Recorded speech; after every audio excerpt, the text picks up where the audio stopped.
balaghah, ya kan? Wah, Disiplin kau ilmunya apa? tajwid.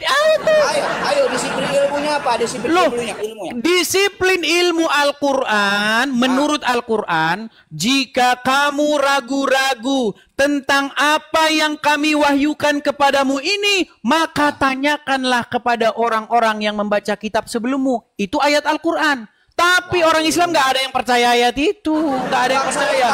Kalau kamu mau paham Al-Quran, jika kamu ragu-ragu dengan Al-Quran, maka pelajarilah ilmu nahu sorof, mantik, balaghah, 14 cabang ilmu kanuragan dan 20 ilmu cabang kadikjayaan.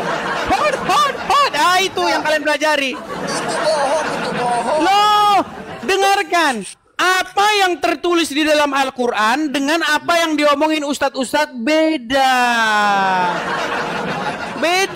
Saya nanya sekarang, kepala abang ngomong paling paham dengan Al-Quran. Yuk, tolong yang muslim yang ustadz ya, jangan muslim yang macam kayak Dayak Mualaf tadi. Kalau yang seperti itu tiap hari datang ke channel kita, Islam makin bangkrut teman-teman. Ayo silakan. Bang Tafsir Cinta. Muslim Bang? Tafsir? Silakan Bang, nyalakan kamera. Ayo, saya harap Anda seorang ulama, saya harap Anda seorang yang mengerti agama Islam. Oke, Abang Muslim Bang? Iya. Oke, Abang pernah dengar riwayat itu bagaimana Umar bin Khattab membawa-bawa lembaran Taurat dan Muhammad marah kepada dia? Pernah dengar riwayat itu enggak? Benar. Jadi jangan dibilang saya bohong-bohong. Memang riwayat itu ada. Nah sekarang begini Bang. Bukankah Al-Quran memerintahkan untuk beriman kepada kitab-kitab sebelumnya? Ya. Kenapa ketika Umar bin Khattab membawa kitab-kitab sebelumnya Muhammad marah? Kenapa? Takut ketahuan Bang kalau Muhammad gak ada di situ gitu ya. Ayo. Ya. Kenapa menurut Bang Edis kenapa? Ya karena Muhammad takut ketahuan bahwa namanya nggak ada di situ. Jadi? Iya makanya sebenarnya kalian udah kena prank Bang. Kalian sudah kena prank bahwa nama Muhammad tidak pernah ada dalam Taurat dan Injil. Enggak, abang tahu kayak gitu dari mana? Oke, sekarang kalau kita buka Taurat, kita buka Injil, tidak pernah ada tertulis di situ nama Muhammad. Bahkan Umar bin Khattab yang membawa Taurat, ketahuan oleh Muhammad, dia malah dimarahin. Berarti itu bukti-bukti nyata, sekumpulan, serangkaian bukti-bukti itu mengindikasikan bahwa memang Muhammad tidak pernah namanya tertulis dalam Taurat dan Injil. Makanya kalau kalian percaya begitu, kalian udah kena prank. Alasan Nabi Muhammad marah karena nggak ada namanya di Taurat itu dari mana? Oke, sekarang apa penyebab dia marah? Iya, Abang Edis nih, apa penyebab dia marah? Penyebab dia marah katanya Umar bin Khattab itu, apakah kamu ragu-ragu terhadapku wahai Umar bin Khattab? Ya kan? Nah itu sebenarnya bukan seperti itu. Kalau Muhammad memang betul-betul ingin membuktikan, harusnya dia jangan marahin Umar bin Khattab. Harusnya ini loh. Oh Umar bin Khattab, karena kamu membawa lembaran Taurat dan Injil, maka bawa sini tuh. Saya tunjukkan bahwa nama saya ada di situ. Ternyata memang gak ada. Gimana ini? Nggak Bang Edis tahu dia Nabi Muhammad marah tuh di mana ininya? Di dalam riwayat itu dikatakan wajah Muhammad itu berubah menjadi merah. Dia marah kepada Umar bin Khattab. Nah, marah apa? Karena Umar bin Khattab seolah-olah ragu-ragu kepada Muhammad. Nah, masalah? Masalah bahwa namanya tertulis di situ. Mana ada nggak dia? Ya sudah, coba Anda yang bacakan. Anda yang bacakan. Ya, kan abang kan mengulik hadis tersebut. Coba tunjukin gitu. Loh tadi udah saya tunjukkan Bang, masa mau tunjukkan lagi? Ya tunjukkan kan sama saya belum. Oke baik, saya tunjukkan. Baik ya, kita tunjukkan dalam ada riwayat-riwayat ya. Bagaimana Umar bin Khattab itu dimarahin oleh Muhammad ya. Nih sebentar. Kita tampilkan hadisnya di sini. Sebentar ya Bang ya, sabar.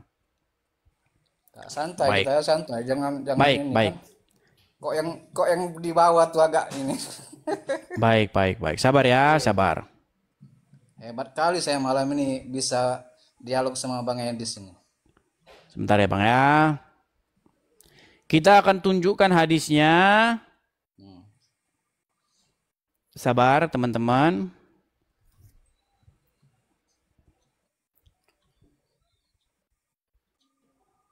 Turun. Ini hadisnya agak sedikit panjang soalnya Bang ya. Ya. Tapi selama ini belum pernah dengar hadis ini atau baru kali ini bagaimana? Sudah. Kalau sudah ngapain lagi minta tunjuk-tunjuk hadisnya Bang? Enggak, kan dalam hadis itu Bang Edis ada asbabul wurudnya. Asbabul wurudnya. Nah, gimana itu menurut Abang? Kalau saya belum terbaca asbabul wurudnya. Baik. Ini kan panjang ini Bang riwayatnya. Atau kalau Ustadz saja yang ngomong Anda percaya? Hah? Kalau Ustadz yang ngomong Anda percaya? Ya sekarang saya dengar dari Bang Edis ya. Baru Kalau Ustadz yang ngomong nggak percaya? Ya kalau benar ya saya percaya. Kalau Bang Edis yang ngomong kalau itu benar, ada redaksinya bahwa asbabul wurud dari hadis tersebut bahwa Rasulullah marah karena. Oke, kita putarkan ini saja Bang ya. Dengarkan Bang. Ya. Biar kita ini, coba ini sambil kita dengar ya. Ini Ustadz. Ya. Sebentar, saya sudah pernah ketemu dengan Ustadz ini. Ini Ustadz teman saya ngobrol dulu ya. Coba dengarkan ya, dengarkan. Nih. Dengarkan. Wajib paham Taurat, Injil, Quran agar disebut orang beragama. Aneh. Kenapa? Pertama, Al-Quran itu Pak, sudah menghapus kitab-kitab suci sebelum Al-Quran. Yang kedua, Allah sendiri dalam Al-Quran mengatakan apa? Awalam yakfihim. Apakah tidak cukup untuk mereka? Bahwa kami telah anzalna alaikal Quran. Bahwa kami telah menurunkan kepada engkau, hai Muhammad, Al-Quran. Apa tidak cukup? Nah, justru yang nggak cukup itu orang Islam. Tidak cukup orang Islam dengan Al-Quran. Makanya dengan kitab fikih, kitab karangan ulama, kitab hadis Bukhari, Sahih Muslim, kitab ini, kitab itu. Kita lanjutin lagi. Tapi agak percepat ya. Abang ngasih redaksi omongan dari Ustadz itu. Bukan, itu gini. gimana? Ini namanya Ustadz Yahya Abdus Salam. Gini. Ya. Ini kita berbicara bagaimana ada orang bertanya nih. Ada seorang jamaah bertanya begini. Kita itu wajib paham Taurat dan Injil. Terus dijawab sama dia. Nih, nanti dia kutip riwayat Umar bin Khattab. Dengerin dulu. Sabar, Bang. Yang ketiga, Rasulullah bersabda, "Laisa minna man lam yataghanna bil Qur'an." Bukan golongan kami orang yang tidak mencukupkan diri dengan Al-Quran. Imam Bukhari memaknai yataghanna di sini ay yastagni'an. Artinya, bukan golongan kami orang yang tidak mencukupkan diri dengan Al-Quran. Nah, bukan golongan kami orang yang tidak mencukupkan diri dengan Al-Quran. Nah, siapa yang tidak mencukupkan diri dengan Al-Quran? Orang Islam sendiri. Orang Islam nggak cukup dengan Al-Quran. Orang Islam cukupnya dengan kitab fikih, Sahih Bukhari, Sahih Muslim, kitab imam ini, imam itu. Tapi terus, poin kita bukan itu. Poin kita nggak nyampe ya Bang. Bang, sebentar. Poin kita kan kita berbicara. Itu dulu. Nggak nyampe Abang itu Pak. Itunya. Apa namanya? Nyampe bagaimana sih Abang ini? Bang tafsir. Satu. Dengar. Bentar redaksinya.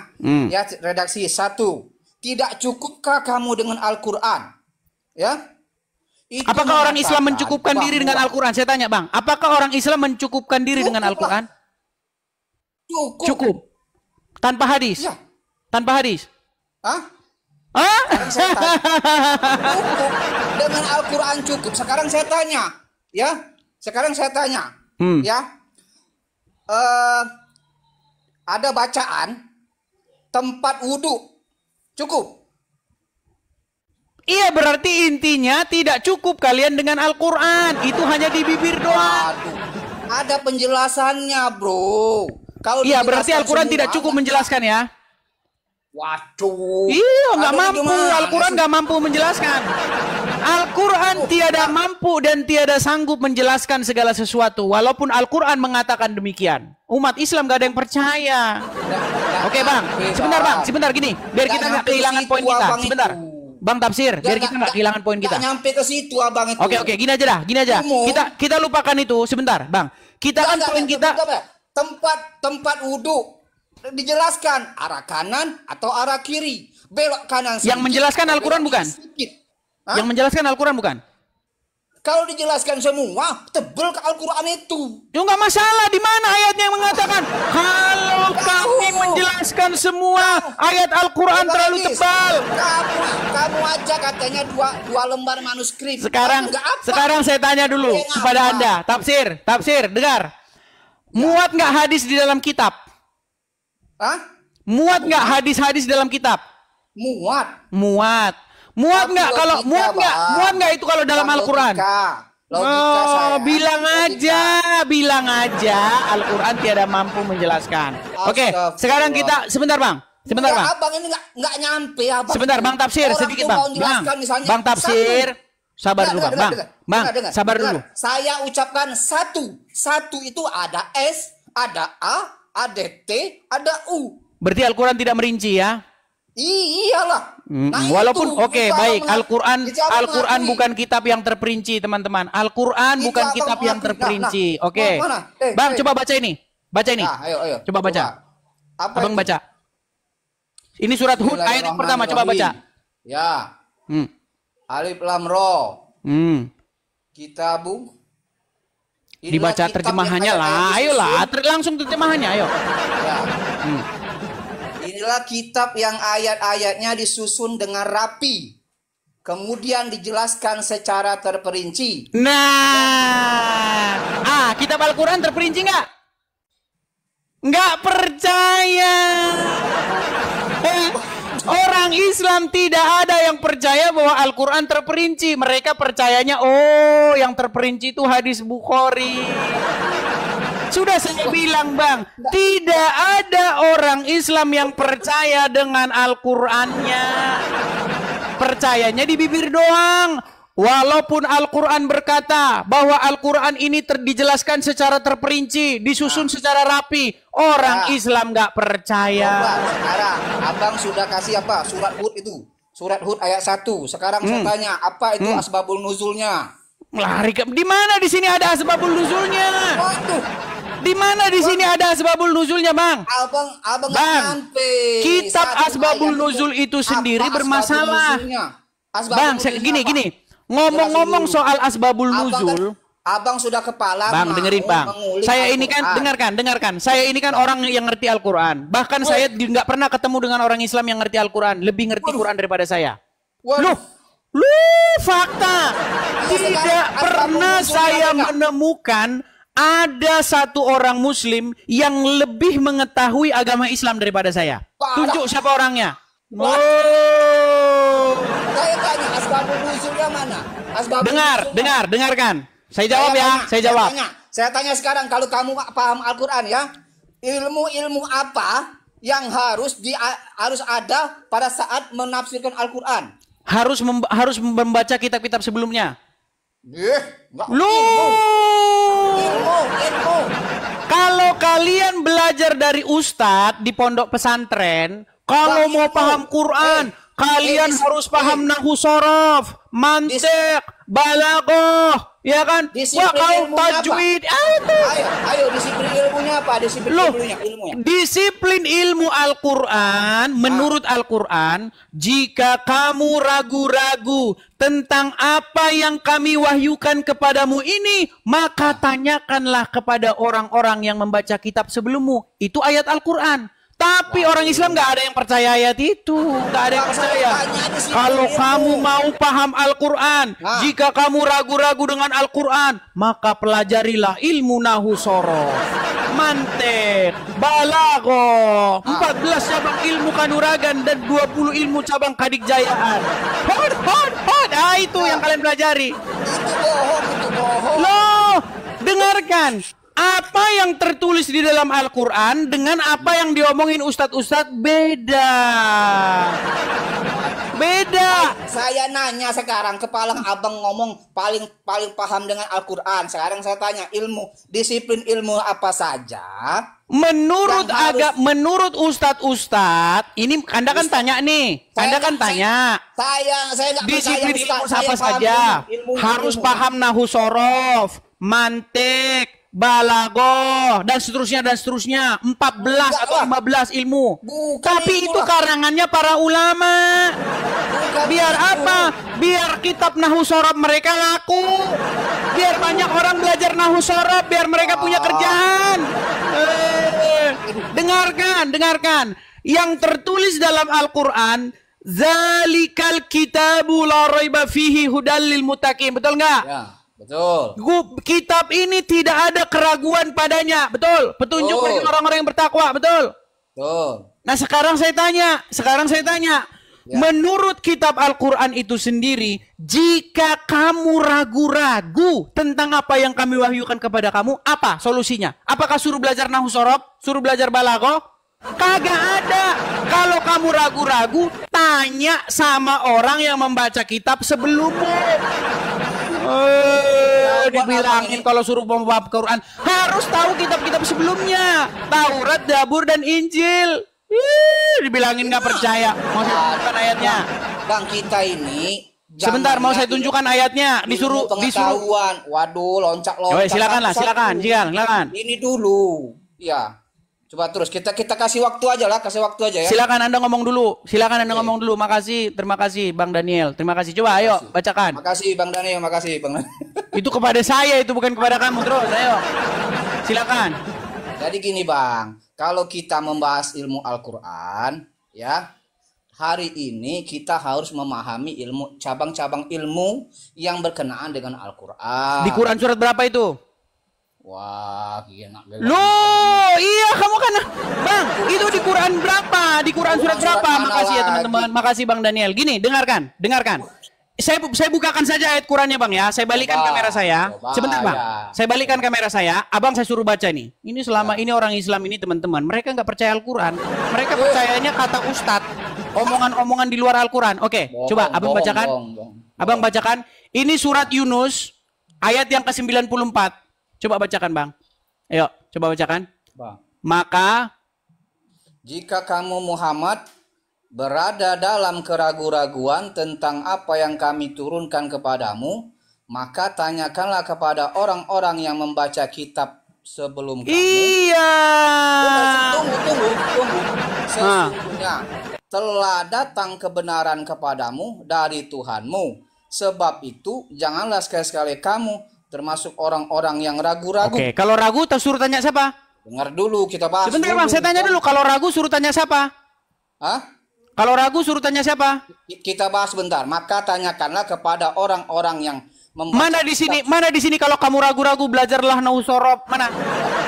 Kalau kamu ragu-ragu Muhammad belajarlah ilmu mantik, balaghah. Mana di sini Muhammad suruh baca kitab Sahih Bukhari. Anda harus belajar tafsir Ibnu Katsir di mana? Muhammad sendiri, dengar. Muhammad sendiri disuruh tanya nih, jika kamu Muhammad berada dalam keraguan-raguan, tanyakanlah, suruh nanya sama siapa? Kepada orang-orang yang membaca kitab sebelum kamu. Siapa itu siapa? Siapa? Bukan, yang pasti bukan Imam Bukhari. Karena Bukhari sendiri lahirnya setelah Muhammad sudah meninggal. Ya. Jadi terus kenapa umat muslim sekarang malah nanya kepada Imam Bukhari, malah nanya kepada ahli fikih, bukannya bertanya kepada kitab sebelumnya? Siapa? Sungguh Anda berada dalam kesesatan yang nyata. Bang Edis, siapa yang membaca kitab sebelumnya itu siapa? Yang pasti adalah ahli kitab, yaitu orang-orang yang membaca Taurat, Injil. Mana Injil sama Tauratnya? Nah, Injil ada sekarang. Kami bawa, kami pegang. Nah, ternyata nggak ada Muhammad di situ. Waduh. Gimana? Ya udah, sekarang di mana Taurat dan Injilnya? Mana Injil aslinya mana? Ya udah, di mana Taurat dan Injilnya di mana? Ya. Dulu gimana? Yang benar Injil agama Taurat mana? Loh, justru gini, sekarang begini. Nah, aduh. Seluruh dunia, dengar, seluruh dunia, abang mau pergi ke benua manapun, Ya. Taurat dan Injil itu dipegang oleh orang Yahudi dan Nasrani. Selain daripada itu, nggak ada umat yang memegang Taurat dan Injil, nggak ada selain Yahudi dan Nasrani. Terus kami bilang, itu kan dipalsukan. Ya udah, mana aslinya? Nah, mana? Meninggal dunia. Ya mana aslinya? Mana Lo aslinya? justru kalian tidak mampu menunjukkan mana aslinya. Bagaimana mau nunjukin dong? Oke, kembali ke tema sebelumnya tadi, Bang. Kembali ke tema sebelumnya. Kita udah lari kemana-mana. Loncat Oke, lagi. sebentar, Bang. Kita kan udah lari kemana-mana nih. Kembali ke hadis Umar bin Khattab tadi, Bang, Abang ya. itulah yang Kita selesaikan lari lagi, Bang. kemana. Oke, sabar, Bang. Walaupun kita Sabar. diskusi begini, tapi kita tetap saudara sebangsa dan Ya. setanah air, ya. Baik, kita lanjutkan, Bang, ya. Terus terang saya, ya. 9 tahun sekolahnya di Kristen. 9 tahun. Nah, Kristen baik kan, Bang? Hah? Baik-baik kan Kristen? Baik. Iya. Kata Muhammad jahat gimana? Mana aduh? Loh, di dalam hadis disebutkan janganlah kamu berteman, Bang. Loncat mana hadis? Bang, sebentar ini. Oke, kita lanjut nih. Bang, di dalam hadis ada sebuah larangan. Kalian nggak boleh berteman dengan orang Yahudi dan Nasrani. Abang kaget kan? Konteksnya apa dulu? Tuh, Bang konteksnya lagi. Kalau berkenaan dengan keimanan, jangan. Nggak ada, Bang. Bang, di dalam hadis janganlah kamu berteman dengan orang Yahudi maupun orang Nasrani, orang-orang kafir. Bahkan, Bang, janganlah makananmu dimakan kecuali orang-orang Muslim. Mana hadis? Mana hadis? Anda tidak percaya terhadap saya, saudara-saudara. Waduh.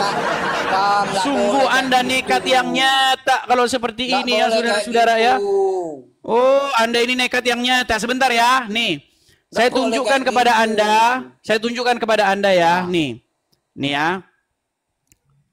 Sebentar. Sabar ya, Bang ya. Sabar, Bang. Sabar, Bang. Ada hadisnya, Bang. Nggak boleh Anda itu makanan Anda itu dimakan oleh orang non Muslim, nggak boleh. Makanya, Bang, jadi orang Muslim Anda itu, Bang, ribet, Bang, saya bilang. Nih, saya tampilkan. Dia masih mengatakan saya fitnah, Bang. Kalau saya fitnah, Bang, nggak usah repot-repot laporin saya polisi, Bang. Saya lompat dari Monas, Bang, kalau saya fitnah. Oh, dibilangnya saya fitnah katanya, saudara-saudara. Bukan fitnah, pemahamannya aja. Oke, nih, Bang. Abang bisa baca, coba ayo baca ini. Hadis siapa ini? Hadis siapa? Nih, ini hadisnya. Ini Arabnya. Ya kan? Saya langsung intinya. Nih. Abu Sa'ad dari Abang aja yang baca, silakan. Abu Sa'id Al-Khudri radhiyallahu anhu, dari Nabi sallallahu alaihi wasallam, beliau bersabda, "Jangan engkau berteman kecuali dengan orang beriman, dan jangan memakan makananmu selain orang yang bertakwa." Iya, nggak boleh, Bang. Makananmu itu nggak boleh untuk orang non Muslim. Bang, jangan redaksional. Bahas di bawahnya apa? Oke, silakan nih. Baca lagi. Seorang Muslim wajib menyertai orang baik di semua keadaan. Betul. Orang baik, nggak ada orang yang beragama. Iya, tadi Anda bilang Kristen baik. Bang, barusan nggak tadi Abang bilang orang Kristen baik? Abang bilang barusan gitu nggak? 9 tahun saya sekolah di Kristen, betul nggak? Ayo. Bukan orang Kristen baik. Semua manusia sekarang baik. tuh, kan sekarang dia nggak mau nih. Gara-gara udah kena masuk racun hadisnya itu, masuk ke kepala dia. Sudah ada orang Kristen yang baik, sekarang berubah kan? Itulah, Bang, betapa kuatnya dogma agama mempengaruhi seorang manusia. Bang, di depan, Bang, dengar, Bang, di depan matamu sendiri, selama 9 tahun Anda melihat bagaimana orang-orang Kristen, sahabat-sahabatmu orang-orang baik. Tapi ketika hadis saya tunjukkan di hadapanmu, orang Kristen nggak baik. Berat, saudara-saudara. Siapa yang ngomong orang Kristen nggak baik? Oke, sekarang saya tanya, boleh nggak memakan makananmu selain daripada seorang Muslim? Boleh. Saya tunjukkan lagi hadisnya. Ini benar-benar nekat yang nyata ini, teman-teman. Nih, itu belum selesai. Ayo. Oke, coba baca lagi, yuk. Coba baca lagi. Ayo, apa? Janganlah memakan makananmu. Artinya, jangan ada yang memakan makananmu selain orang yang bertakwa? Adakah orang Kristen bertakwa? Adakah orang Yahudi bertakwa? Abang ini Bang Edis, Berat, abang ini saudara. abang ini membohongi diri sendiri. Bang, makanya kalau saya kita- bilang Bang, kalau anda Muslim, Anda nggak boleh bagi-bagi makanan kepada orang non Muslim, karena jangan memakan makananmu selain daripada orang yang bertakwa. Makanya saya bilang Bang, mustahil Anda jadi orang Islam di detik yang sama Anda mau jadi orang baik. Loh, sekarang kalau Anda Bang Anda percaya nggak hadis ini? Sekarang saya tanya, percaya hadis ini nggak? Percaya. Oke, boleh nggak di sini memakan makananmu selain daripada orang yang bertakwa? Aduh, kamu kan nggak ngerti, Dis. Cie. Penjelasan di Hadisnya- bawahnya apa? Palsu. Kamu mendustai penjelasannya. Penjelasannya di bawah apa? Penjelasan Bang, di bawah itu. apakah di dalam kitab hadis ada penjelasannya? Bukankah ini sudah begitu jelas dan terang? Bukankah sudah begitu jelas dan terangnya? Ayo. Sungguh kalau Anda nggak nekat nyampe- yang nyata. Kalau nggak nyampe di ilmunya ini, hadis itu ada asbabul wurudnya. Mana asbabul wurudnya? Bang, Hah? ini jelas-jelas berbunyi bagaimana nih. Janganlah engkau berteman. Nih Bang ya, yang warna hijau ya. Janganlah engkau berteman kecuali dengan orang yang beriman. Nih. Dan janganlah ada yang memakan makananmu selain orang yang bertakwa. Artinya, Anda jadi Islam, di saat yang sama Anda pasti jadi orang ribet. Anda maunya berteman dengan yang Muslim saja. Salah. Makanan Anda nggak boleh dimakan sama orang yang bukan non-Muslim. Salah memahami hadis. Loh, inilah akibat Anda mengikuti ajaran agama hadis. Di bawah itu ada penjelasannya. Sungguh Di bawah Anda ada nekat yang penjelasannya. nyata. Jangan kamu tutup-tutupi. Bang, di mana saya tutup-tutupinya, Bang? Di Saya bawah ini itu ada penjelasannya. Hadis. Loh, Bang, dengerin ya, dengerin. Aduh. Dengerin Alkisah, saya punya kisah. Dengerin Bang. Ya, Saya punya boleh, teman. boleh. Saya punya teman. Ya, namanya itu AA Sapa begitu ya. Saya nanti hari Minggu saya mau main ke rumah AA ya. Oke, kata dia. Oke Bang, main. Nah, mainlah saya ke rumah dia. Oke. Ya. Nah, di depan rumah dia, nggak terlalu depan lah, agak-agak samping. Dia bilang begini, Bang, itu ada tetangga saya. Dia pakai cadar, jilbaban, hitam cadaran. Dia bilang begini, itu Bang, nggak mau dia berteman sama kami aja orang Muslim, dia nggak mau berteman. Ternyata saya tahu, saya bilang sama dia, tahu nggak Bang itu karena apa? Itu karena hadis. Hadis memerintahkan jangan kamu berteman kepada orang. Makanya mereka justru sedang melakukan ajaran itu. Makanya Bang, ada loh Bang. Bener itu. Loh, Islam nggak benar. Nah ini karena Anda tidak mengikuti hadis. Islam itu nggak seperti itu. Bang Gimana? Edis. Islam itu rahmatan lil alamin. Oke lah, gini Bang. Abang itu kan gini, sebenarnya Bang, kebohongan yang terus-menerus diucapkan. Bukan. Kebohongan Orang yang itu terus yang bohong, oknum itu yang bohong. Loh, Anda gini Bang. Kebohongan, dengarkan Bang. Menurut Muhammad, umat Islam itu akan terpecah menjadi 73 golongan, betul? Waduh. Dari 73 golongan, sebentar Bang. Dari 73 golongan, yang lain hanya yang satu lain. golongan yang benar, yang lainnya masuk neraka, betul? Sudah klasik itu, sudah klasik. Loh, Yang lain justru Bang, yang oknum-oknum yang jumlahnya 1-2 itu justru itu malah yang golongan yang kecil. Yes. Menurut Muhammad 73 golongan, cuman satu golongan yang benar. Artinya apa? Artinya yang benar itu cuman sedikit, yang mayoritas justru malah yang sesat. Itu bahasan. Oke, sekarang kita kembali ke hadis tadi, Bang. Itu bahasan tentang firqo, nggak nyampe Ya, kamu, yang lain aja. Abang nggak sampai ilmu Anda ke situ, nggak sampai ilmu Abang ke situ. Sekarang kita kembali ke tema tadi. Nih ya. Kamu itu Bagaimana Umar bin Khattab dimarahin Muhammad marah. Nih, dengerin Bang hadisnya. Dengerin ya. Mana? Oke, dengerin ya. Dengerin. Yang keempat, Rasulullah pernah melihat Umar bin Khattab bawa-bawa Injil. Artinya Sahih Bukhari. Kata Rasulullah apa? Kata amutahawwikuna anta ya ibn Khattab. Kamu udah ngaco ya ibn Khattab. Sampai begitu Rasulullah SAW, Pak. Melihat Ibnu Khattab bawa-bawa apa? Taurat atau Injil. Maka Rasulullah marah dan berkata, "Amutahawwikuna anta ya Ibnul Khattab?" Marah nggak dikatakan di situ Umar bin Khattab? Ya marah belum tentu masalah namanya nggak termasuk di Taurat dan Injil kan? Oke, apa penyebab dia marah? Penyebab dia marah apa? Aduh. Loh, di dalam Al-Quran disuruh beriman kepada kitab-kitab sebelumnya. Kitab Taurat termasuk kitabnya Allah nggak? Betul. Kenapa Umar bin Khattab yang membawa kitab Taurat yang kanon katanya kitabnya Allah, tapi Muhammad malah marah? Ayo. Nah. Jawab. Tanya. Ya, meninggal dunia dia, saudara-saudara. Kamu itu kata kamu tadi, Nabi marah karena namanya nggak ada di dalam Taurat dan Injil. Begini bang, Inilah begini. Pembohongan. Muhammad kan Al-Quran kan berkata. Ini pembohongan publik nih. Oke, sekarang begini. Enggak, Muhammad dan kamu Al-Quran akui kan dulu. berkata.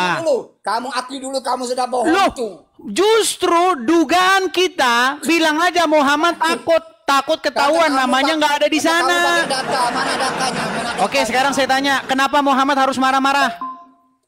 Ya kamu kan mengulik itu. Saya tanya kamu, kenapa dia marah-marah? Menurut Kamu, dugaan nggak ada. gini, bang, nggak ada nama kita Nabi ini, dalam abang Taurat tahu nggak? ini. Oke, sekarang saya tanya bang. Sekarang begini, saya tanya sekarang. Abang tahu nggak argumen from silence? Tahu nggak? Aduh, diulang lagi. Nah, bukan. Ini gini bang, saya ingin membuktikan macam-macam logika yang tidak sehat yang dialami oleh umat muslim. Logika falasi Salah satu aja kamu, gini, ya. salah satu cacat logika, salah satu kesesatan berpikir adalah argumen from silence, yang artinya Ini yang saya tunggu-tunggu. Ini yang saya tunggu-tunggu. aduh, ini yang saya bilang. Gini bang, kita tidak boleh menyimpulkan sesuatu karena nggak tertulis di situ. Saya kasih contoh nih bang. Tadi hadis sebentar, kamu menyimpulkan. sebentar. Saya kasih, bang, saya kasih Anda contoh. Ini yang dimaksud dengan argumen from silence. Dengar. Dis, itu kamu Loh, tadi kau dengar dulu. Ini nih. Dengar dulu. Kita mau dialog yang mana ya? Yang dialog apa pasca sarjana. Jangan dialog anak SMA ya. Dengar. Dengarkan bang. Nih. Abang saya tampilkan sebentar. Saya balikkan dulu kamera saya. Saya balikkan kamera saya. Ini ada tulisan di sini. Nih. Budi mengajak Tono naik gunung. Lalu Budi menendang Tono hingga Tono akhirnya jatuh ke kawah api hingga hangus tak bersisa. Ya. Mana di sini tulisan bahwa Budi membunuh Tono? Hah? Mana di sini dikatakan Budi membunuh Tono? Budi membunuh Tono. Mana tulisannya di sini? Tertulis nggak di sini bahwa Budi membunuh Tono? Mana tulisannya? Mana? Nggak ada. Nggak ada. Tapi dari serangkaian peristiwa-peristiwa ini, kesimpulannya Budi membunuh Tono nggak? Belum tentu. Oke, saya bacakan satu kali lagi. Budi, Belum dengar. tentu. Iya, Karena- makanya dengarkan dulu. Dengar. Budi mengajak Tono naik gunung. Sudah. Ya. Lalu Budi menendang Tono hingga Tono jatuh ke kawah api hingga hangus tak bersisa. Ya. Berarti mati nggak Tono di sini? Belum tentu. Hangus tak bersisa, masih hidup. Nggak ada. Loh, ini loh jelas Tono jatuh ke kawah api hingga hangus tak bersisa. Masih hidup, berarti dia masih hidup. Masih hidup. Oh, Kamu hangus kan- tak bersisa, kamu- masih hidup, Yesus mati, saudara-saudara. Berat jadi orang Islam, saudara-saudara. Nah, kamu terjebak. Jadi maksud saya begini, tidak ada di situ, di dalam narasi itu bahwa Muhammad takut namanya tidak terbukti, tertulis dalam Sekarang saya Al-Quran. tanya, Nggak ada. sekarang saya- Tetapi dari rangkaian peristiwa itu, dengarkan dulu, ini yang dimaksud dengan argumen from silence. Argumen from silence adalah sebuah argumen yang dikemukakan karena tidak tertulis demikian. Sebagai contoh. Betul. Selama saya ngomong sama kamu, saya pernah nggak ngaku kalau saya manusia? Selama kita tadi ngobrol panjang lebar, nggak pernah kan saya bilang, saya adalah manusia, nggak pernah ngomong. Nah, argumen from silence adalah sebuah pola pikir, Anda menyimpulkan sesuatu karena nggak tertulis begitu, karena nggak dikatakan demikian. Contoh, karena saya tidak pernah ngomong bahwa saya manusia, maka kesimpulannya saya bukan manusia. Ini yang disebut dengan argumen from silence. Anda mengeluarkan sebuah argumen karena tidak dikatakan demikian. Nah, sekarang di dalam hadis itu, Dengar. Di dalam hadis itu begini. Gantian. Dengar dulu biar saya selesaikan. Habis ini gantian. Gini. Di dalam hadis itu, Muhammad, di dalam agama Islam, Muhammad dikatakan namanya tertulis di dalam kitab-kitab sebelumnya. Betul? Apa? Nama Muhammad tertulis di dalam kitab-kitab sebelumnya, dalam Taurat, dalam Injil, betul? Betul. Nah, ternyata sahabat Muhammad membawa kitab Taurat itu. Tapi responnya Muhammad bukan positif, responnya malah negatif. Padahal dalam Al-Quran disuruh beriman kepadanya. Nah, sekarang begini. Kita menyimpulkan apa alasan Muhammad sehingga dia responnya negatif. Berarti Muhammad takut ketahuan bahwa namanya tidak ada di situ. Betul? Betul. Silakan. Tanggapi. Kamu terjebak di narasi kamu sendiri. Ya? Ya enggak? Kamu udah nggak bisa jawab ya. Ayo, apa sebab Muhammad takut, marah sehingga marah kepada Umar bin Khattab? Apa? Katanya gantian. Ya silakan, ayo. Diam dulu. Kamu tadi membuat redaksi tadi Tono Budi mendorong Tono. Coba apa jawabannya? Apa sebab Muhammad marah kepada Umar bin Khattab? Kamu ngomong panjang boleh, saya ngomong panjang nggak boleh. Iya sudah, coba apa poinnya? Apa sebabnya? Diam dulu. Apa? Kamu tadi bilang Budi katanya membunuh Tono. Ada nggak kata-kata membunuh? Nggak ada. Nggak ada. Kamu menyimpulkan membunuh. Iya, karena Budi menendang Tono sehingga dia jatuh ke kawah dan tubuh Tono itu hangus tak bersisa. Berarti serangkaian perbuatan itu disebut pembunuhan. Gimana? Saya ngomong dulu. Silakan. Enggak, kamu ngomong dipotong terus. Silakan.